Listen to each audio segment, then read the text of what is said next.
Dwight's an unwilling asset. Teasers hint he might embrace being a rat to survive, but Stallone's character hates that. Musso could force a sting on Ray or Deacon, leading to a twist where Dwight turns the tables. Ray Renzetti's threats from episode 1 loom. With Bill potentially out, or flipping, expect a New York crew hitting Tulsa.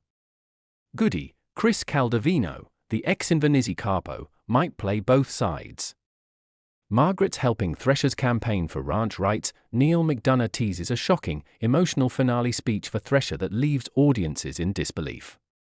Maybe a betrayal or confession tying into Dwight's world. Tyson's family, Mark helping at the distillery, could get endangered. Armand's disappearance, from episode 3, might resurface. Season 3's ramping up to her explosive close, more blood, bourbon, and betrayals. What do you think happens in episode 6? Drop your theories in the comments. If this video helped, give it a thumbs up, share with your Tulsa King crew, and hit subscribe for my episode 6 recap next week. Tulsa King Season 3, Episode 5, On the Rocks, confirms that this Taylor Sheridan mob show is no longer a serious crime drama series. It's gotten the same formulaic, classic sequel treatment that's often seen in major action movie franchises, fluffed up with a wider, more hollow scope, less substance in story and character, bigger yet cartoonish villains, and mindless shock value set pieces in place of compelling plot developments. The writing in Tulsa King Season 3's 5th episode is virtually non-existent. Stallone not only seems to be dialing it in but also improvising more than ever this season, which can be mildly charming but ultimately results in mostly unfocused filler and noise. The wide-lens handheld cinematography matches the bland and lazy storytelling. The only thing that feels scripted is the forced tension in the episode's climactic moments, which arrive like random wind gusts that are oddly sudden and gone before you know what hit you. Dwight's incessant words of wisdom are hardly that, and his pseudo-philosophical ramblings about life, resilience, and whatnot don't add much value or impact. Some emerging twists and character dynamics are so abrupt and thin that they're just plain soapy. This series is becoming more and more like Netflix's neo-Western drama series Ransom Canyon with every new scene. The latest installment of Tulsa King is deflated, gritless, and a total shell of the kick-ass series it became in its first 2 seasons. The episode centers on the grand opening of Montague Distilleries, where Dwight's crew is launching their premium 50-year-old bourbon. Everything's set up for success. Critics are there, Margaret's pulling PR strings with Cal Thresher, the governor hopeful played by Neil McDonough, and the teens toasting to big money. But Jeremiah Dunmire, the ruthless tyrant of Tulsa and head of the Dixie Mafia, Robert Patrick crushing it as the villain, isn't letting that slide. Jeremiah pulls strings with the Attorney General to send a health inspector, Leary, to shut them down. During the inspection in the barrel room, things go horribly wrong. Bigfoot, Mike Cashflow Walden, tries to knock Leary out but accidentally crushes him under falling barrels. Boom, instant cover-up. The crew decides to stage it as a workplace accident and to discover the body later. Meanwhile, Dwight gets a call from Dexter Deacon, Dallas Roberts, the shady explosives expert posing as a watchmaker. Dwight's forced to meet him at the Bread $2 saloon because FBI agent Musso, Kevin Pollak, is bugging his phone and insists on it. Turns out Musso's pulling strings to use Dwight in a sting against Deacon, who's a suspected terrorist. At the meet, Dwight orders a bomb to take out Dunmire's house, paying $250,000 upfront, half the total. Tyson's waiting outside and spots Deacon, but more importantly, Bill Bevilacquez, Frank Grillo, guys are tailing Dwight and Snap picks back at the party. Chaos erupts when Jeremiah and his son Cole crash it with goons and cops in tow. They accuse Dwight of theft. Cole axes a barrel, spilling precious bourbon everywhere, and the guests bail. Total PR disaster, bad reviews incoming. The episode ends on a massive cliffhanger. Bill confronts Dwight at home about the Deacon meet, accusing him of going rogue or being a rat. Dwight pulls a gun, tensions skyrocket, but Bill leaves, only to get swarmed and arrested by armed cops on the road. Who called it in? Musso via the bug? Dwight to silence him? Thresher's ego? Or Jeremiah weakening Dwight's crew? It's ambiguous, but Bill's knowledge of the bomb plot could blow everything up. Episode 5 was intense, a mix of business highs, brutal accidents, and escalating rivalries.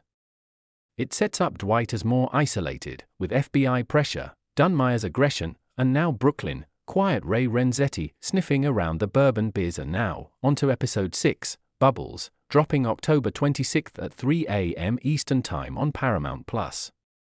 Since it's not out yet, this is based on official trailers, promos, and previews, no full spoilers, but expect major twists, show trailer clips or describe tense confrontations, alliances shifting. From the previews, episode 6 picks up right after Bill's arrest. Dwight's empire is teetering, the distillery launch flopped, they've got a dead inspector to handle, and Bill's in custody, which could lead to him flipping or exposing the Deacon deal. Expect interrogations and Dwight scrambling to contain the fallout. Tensions with the Dunmires escalate, Jeremiah's stunt backfired legally, no evidence for theft, but his plotting more. Cole's daddy issues might come into play, he's sidelined and resents it, especially after involving Spencer, the stripper he likes, in the crash. Could Cole betray Jeremiah or switch sides? On the FBI front, Musso's control tightens with the phone bug revealed. Dwight's bomb order for Dunmire's house is in motion, previews hint at explosive, pun intended, consequences. Plus, Brooklyn's Vince and Ray are pushing for a cut, so expect cross-coast mob drama. Tyson might deal with guilt from the theft in episode 4. Mitch and Cleo's romance could heat up amid the chaos, and Body Grace's marketing plan needs salvaging after the bad press. Previews call it a turning point with betrayals mounting and new alliances forming. One teaser shows Dwight yelling about loyalty, maybe someone in the crew cracks under pressure. Overall, Bubbles seems like the mid-season pivot, bubbling up, get it, all the conflicts toward a boiling point. If episode 5 was set up, this one's the spark. Looking ahead to the final episodes, 7 through 10, Art of War, November 2nd, Nothing is Over, November 9th, Dead Weight, November 16th, and the untitled finale, November 23rd. Here's what to expect and my wild theories. Based on season arcs and cast teases, the core conflict is Dwight versus Dunmire, it's building to a bloody showdown. With the bomb in play, expect a massive confrontation at the Dunmire estate. Jeremiah's unhinged, but Cole could be the weak link, maybe allying with Mitch Cleo for revenge. FBI storyline, Dwight's an unwilling asset. Teasers hint he might embrace being a rat to survive, but Stallone's character hates that. Musso could force a sting on Ray or Deacon, leading to a twist where Dwight turns the tables. The face-off scene shows Dwight's crew armed against Dunmire's mob.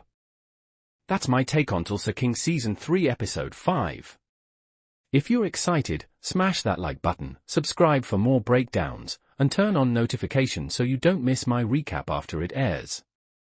Thanks for watching, see you next time. Today we're diving into Season 3 Episode 5, titled On the Rocks. If you haven't caught up through Episode 4, hit pause now because there will be major spoilers ahead for what's already aired. For Episode 5, which drops tomorrow on Paramount+, we'll cover previews, teasers, and my predictions on what to expect. Let's get into it. Season 3 kicked off with Dwight Manfredi, played by the legendary Sylvester Stallone, facing new threats in Tulsa. After Season 2's chaos, Dwight's empire is expanding, but so are his enemies. Episode 1, Blood and Bourbon, introduced the Dunmire family as major antagonists, stealing Dwight's prized 50-year-old bourbon. In Episode 2, The 50, we saw Tyson messing up big time, leading to the heist. Episode 3, The G and the OG, ramped up the crew's efforts to track it down, with some redemption arcs kicking in.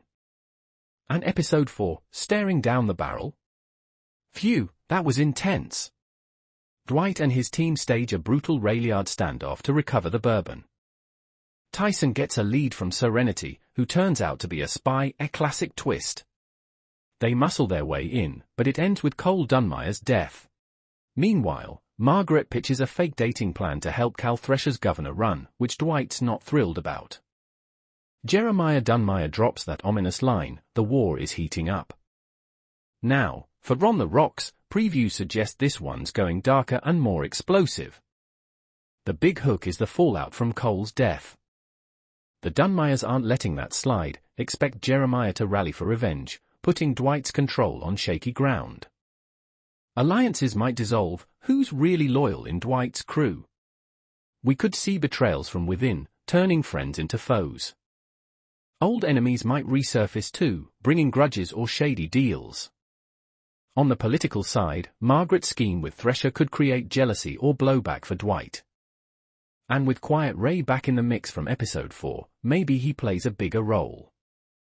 Overall, it's about escalating the underworld war, with Dwight making some brutal choices to hold onto his empire. Previews tease power shifts and dangerous confrontations. Can't wait. Dwight goes scorched earth on the Dunmires, but it backfires with law enforcement or internal leaks. Maybe Tyson's arc leads to more family drama. Margaret's plan? Total recipe for relationship tension. Dwight's territorial, remember? Could Thresher betray them post-election?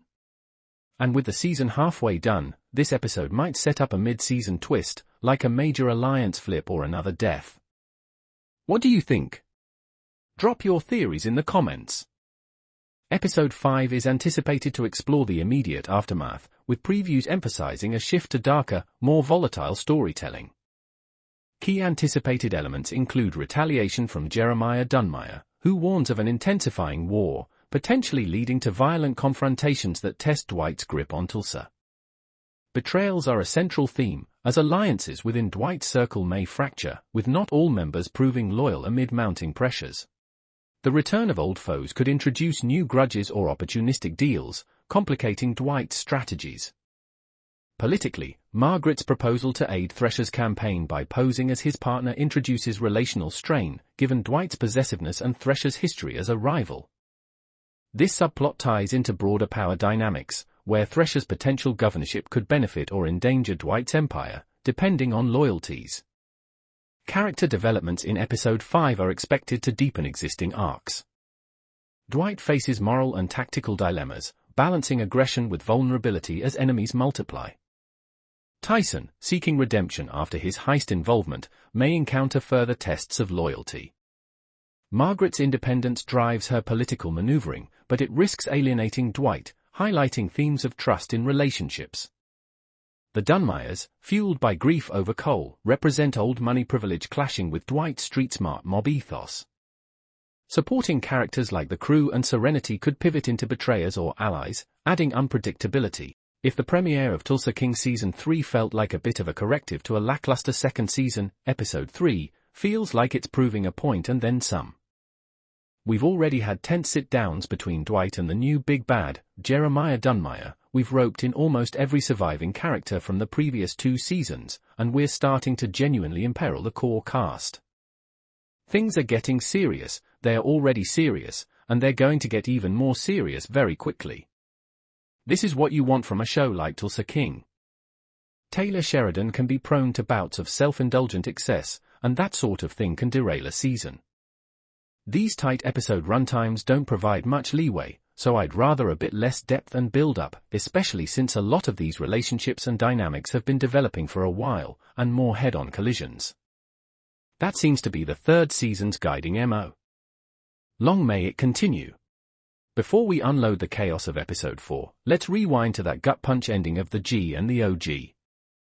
Dwight's out here playing 4D chess with his new distillery empire, but things go sideways fast.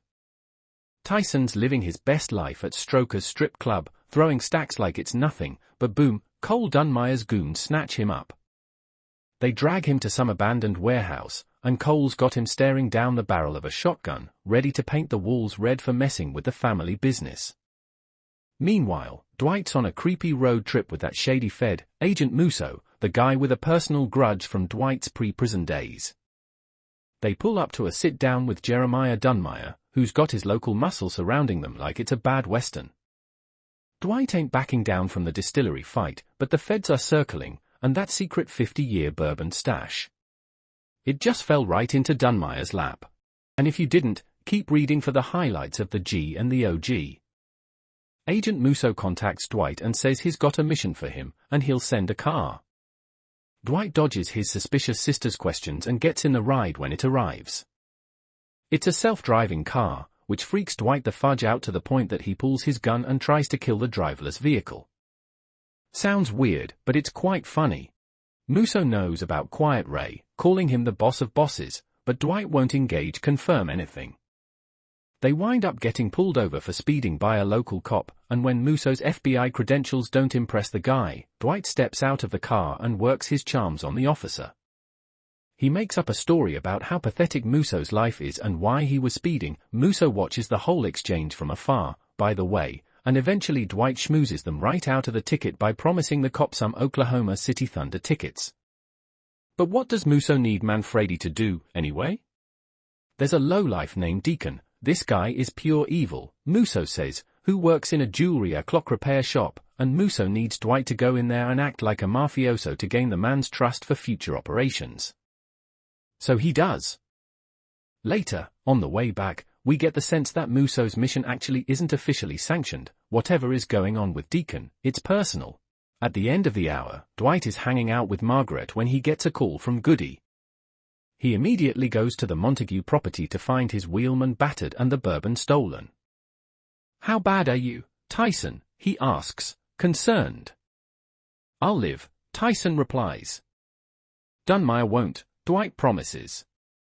Oh, and also of note, Armand's wife shows up at the distillery, frantic. He never showed up to see their kids, and now he's not picking up his phone. "My husband is missing," she cries. At the end of the hour, Dwight is hanging out with Margaret when he gets a call from Goody. He immediately goes to the Montague property to find his wheelman battered and the bourbon stolen. "How bad are you, Tyson?" he asks, concerned. "I'll live," Tyson replies.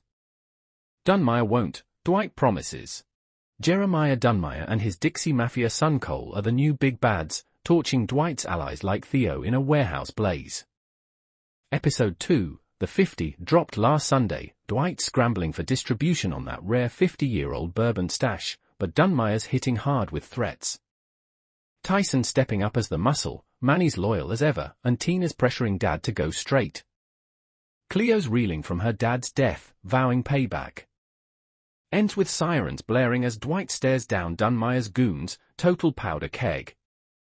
The official promo and trailers for Episode 3 are fire, about 30 to 60 seconds each, packed with clues. I've watched them frame by frame, and here's the breakdown. Spoiler warning, this is based on official Paramount Plus promos and fan breakdowns as of October 2, 2025. No leaks, just legit teasers. Let's dissect. Things are heating up, that's for sure. Cut to Tyson warning, "Don't want to take us all out one by one." This ties straight to Dunmire's hits on Theo, Walton, and Mitch. Clue, Dunmire. Well, so much for that goldmine Dwight was sitting on. Theodore Montague's 50-year-old bourbon, the secret reserve that was supposed to make Manfredi millions, falls into Dunmire hands at the end of this week's Tulsa King. And the worst part about it? A member of Dwight's crew is responsible, though can you really blame him, given the circumstances? If you watched, you know what I'm talking about. And if you didn't, keep reading for the highlights of the G and the OG. Agent Musso contacts Dwight and says he's got a mission for him, and he'll send a car. Dwight dodges his suspicious sister's questions and gets in the ride when it arrives. It's a self-driving car, which freaks Dwight the fudge out to the point that he pulls his gun and tries to kill the driverless vehicle. Sounds weird, but it's quite funny. Two will never resort to indecision or non-action. These types of characters are the bread and butter of Taylor Sheridan's slate of Paramount Plus series, and Dwight is easily among the most entertaining, right on par with Billy Bob Thornton's Tommy Norris in Landman. Dwight is also faced with more pressure from every angle than ever before in the Tulsa King Season 3 premiere. Although Chicky is gone, Quiet Ray looks to be double the threat that Chicky ever was, and Dunmire is truly terrifying, backed by a warped sense of divine providence and manifest destiny. Not to mention the persistent Musso watching Dwight's every move and the ongoing friction from Bevilacqua. That said, the upped scale and stakes don't take away from the more light-hearted moments rooted in the chemistry between Dwight's gang of misfits. Headland's Mitch has enough charisma to front his own Sheridan series, while Martin Starr's hilarious body reveals that he's got a dark side of his own that should not be tested. Spencer, played by Stallone's daughter Scarlett Rose, seems to be finding a bigger role in the series as well, still far away from the main action. At the end of the hour, Dwight is hanging out with Margaret when he gets a call from Goody. He immediately goes to the Montague property to find